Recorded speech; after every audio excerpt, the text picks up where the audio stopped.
Hi friends, welcome back. I'm Elaine and I'm living with autoimmune disease. I wanted to share with you the updates on the DAS for Disney. I put out a video before of tips and tricks of doing Disney with a disability, chronic illness, or autoimmune disease. And I need to update that because things have changed. So if you're not a Disney park goer or a Disney person, you can probably skip this video. But this is kind of important information that I want to share with those that are Disney people and have found me through that video. As we all know, the DAS system has been updated and pretty much nobody is happy.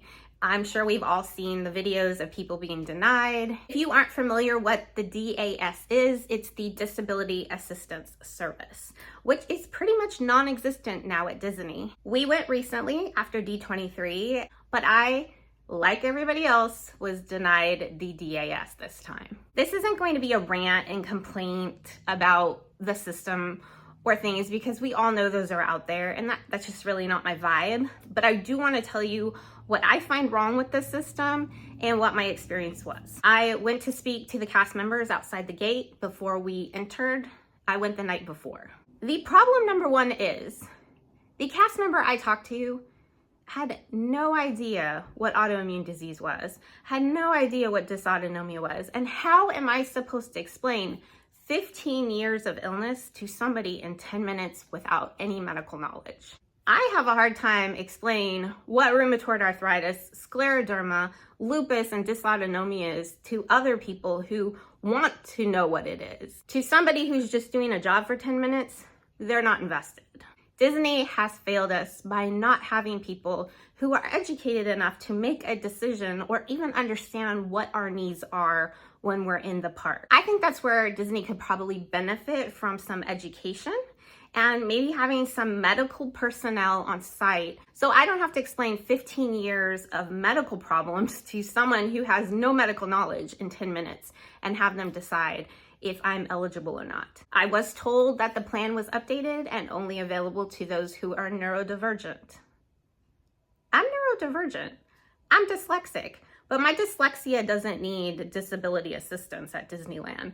My physical conditions need disability assistance. So if you were wondering if I was denied the DAS on our last trip to Disney, I was. And the information I provided about the DAS system in my previous video from 2 years ago is not accurate any longer. My other problem was that I was required to take my mask off at the front gate for a picture.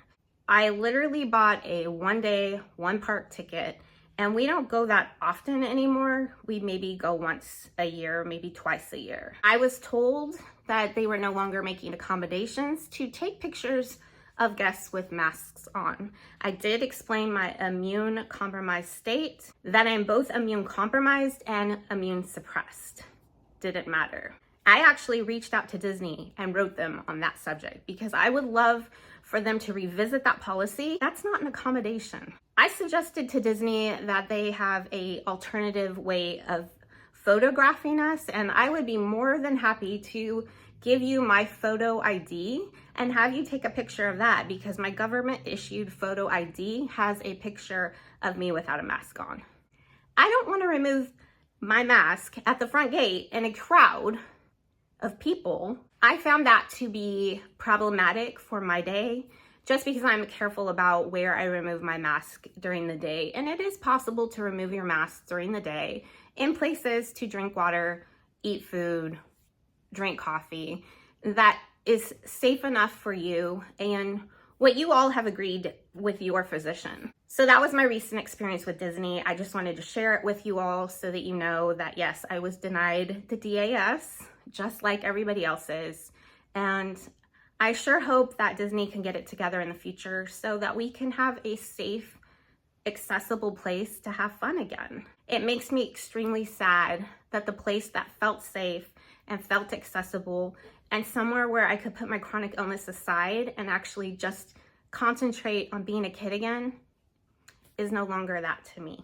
I know that a lot of us plan vacations like week-long trips, and I want you to know that I don't think the DAS is available to people like us. So make sure you plan your trip and days and stay accordingly. Let me know, do you all have any recent experience with DAS?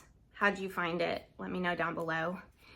If you want more Disney content and more of my tips and tricks, give me a thumbs up. I appreciate you watching. If you haven't yet subscribed and you want to come along on my adventure, I'd love to have you. The more friends, the more better. Please hit the subscribe button. It's absolutely free. And until my next adventure, go have yours.